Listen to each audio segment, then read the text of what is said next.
অনুরোধ আপনারা যে যতটা পারেন অস্মিতার জন্য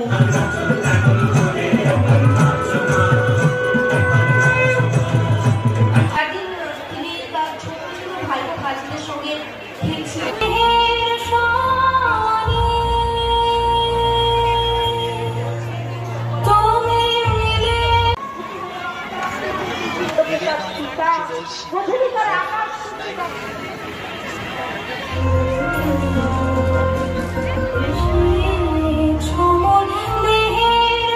ধীরে ধীরে সাবধানে মঞ্চে উঠেছি।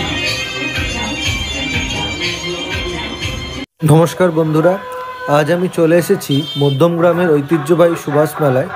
এই মেলা শুধু এক সাধারণ মেলা নয়, এটি নেতাজি সুভাষচন্দ্র বসুর প্রতি শ্রদ্ধা জানাতে আয়োজিত এক বিশাল উৎসব। যদি আপনি মেলা এবং সংস্কৃতি প্রেমিক হন তবে আপনি চলেই আসতে পারেন একবার এই মেলাতে। এই সুভাষ মেলা প্রতি বছরই নেতাজি সুভাষচন্দ্র বসুর জন্মদিন উপলক্ষে আয়োজন করা হয়। এই সুভাষ মেলা মধ্যমগ্রামের সুভাষ ময়দানে আয়োজন করা হয়েছে। প্রায় 2 সপ্তাহ ধরে এই মেলা চলে। 23শে জানুয়ারি থেকে মেলাটি শুরু হয়েছে নেতাজির জন্মদিন উপলক্ষে এবং এই মেলাটি চলবে 6 ফেব্রুয়ারি পর্যন্ত। সময় দুপুর 2টো থেকে রাত 9টা পর্যন্ত এই মেলাটি খোলা থাকবে এবং আপনি সন্ধ্যের দিকে এলে বিশেষ সাংস্কৃতিক অনুষ্ঠান দেখতে পারবেন।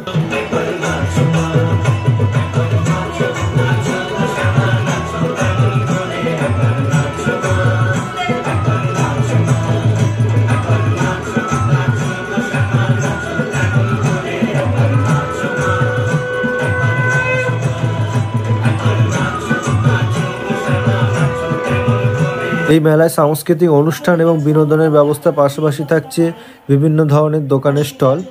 এটি স্থানীয় মানুষদের জন্য এক বিশাল উৎসবের সময়, যেখানে ইতিহাস, সংস্কৃতি এবং আনন্দ মিলেমিশে যায়।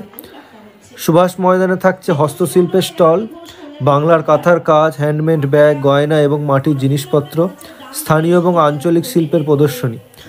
মেলায় আপনি নিত্য প্রয়োজনীয় জিনিস কিনতে পারবেন এবং খুব কম দামে এখানে বিক্রি করা হচ্ছে নিত্য প্রয়োজনীয় জিনিসপত্র। নিত্য প্রয়োজনীয় জিনিসপত্রের পাশাপাশি এখানে থাকছে খাদ্য স্টল, বাংলার ঐতিহ্যবাহী খাবার যেমন পিঠে পুলি, পাটিসাপটা, এছাড়া থাকছে কাটলেট, ফুচকা, ভেলপুরি, বিভিন্ন প্রদেশের মিষ্টি এবং স্থানীয় খাবার। শিশুদের জন্য থাকছে বিশেষ আকর্ষণ, বিশেষ বিনোদনের ব্যবস্থা থাকছে, নাগরদোল্লা, খেলনা স্টল এবং শিশুদের জন্য থাকছে বিভিন্ন রকমের জয় রাইড।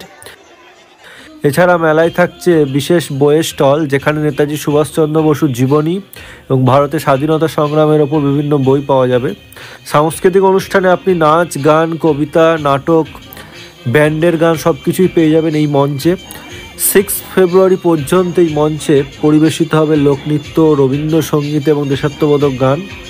স্থানীয় এবং আন্তর্জাতিক শিল্পীরা এই মঞ্চে তাদের প্রতিভা প্রদর্শন করবেন। শিশুদের জন্য বিশেষ চিত্রাঙ্কন প্রতিযোগিতা এবং কুইজ প্রতিযোগিতার আয়োজন করা হয়। এই অনুষ্ঠানগুলি মেলার পরিবেশকে আরও আকর্ষণীয় করে তোলে। এবার আমি আসছি কীভাবে এই মেলায় আসবেন। সুভাষ মেলায় পৌঁছানো খুবই সহজ। আপনি ট্রেন, বাস বা নিজের পার্সোনাল কারও চলে আসতে পারেন।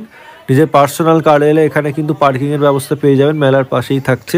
ট্রেনে এলে শিয়ালদা মধ্যমগ্রাম লাইনের ট্রেনে মধ্যমগ্রাম স্টেশনে চলে আসুন এবং সেখান থেকে রিক্সা বা টোটোতে করে সুভাষ ময়দানে পৌঁছে যেতে পারেন। আর আপনি যদি বাসে করে আসেন তাহলে কলকাতার বিভিন্ন জায়গা থেকে মধ্যমগ্রামের জন্য বাস পরিষেবা উপলব্ধ।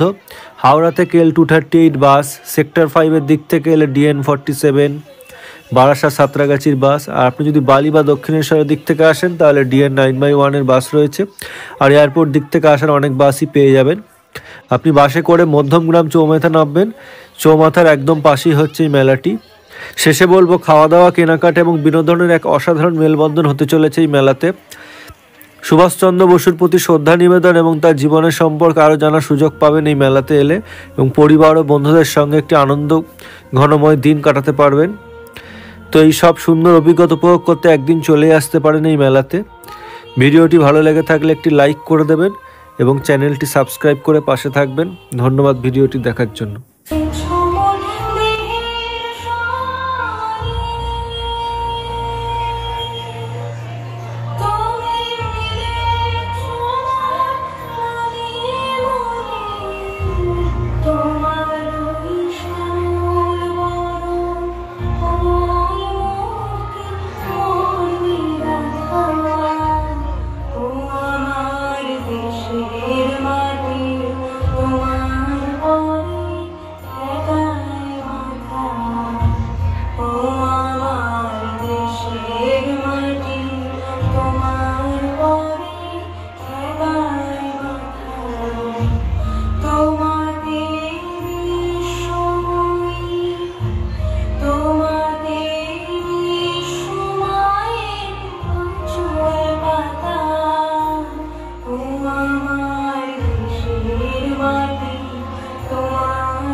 ধীরে ধীরে সাবধানে মঞ্চে উঠে এসো তোমরা।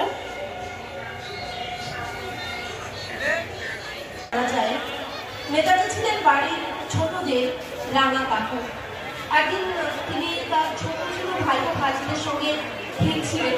খেলতে খেলতে হঠাৎ নেতাজির আঙুল কেটে যায়, আঙুলটি রক্ত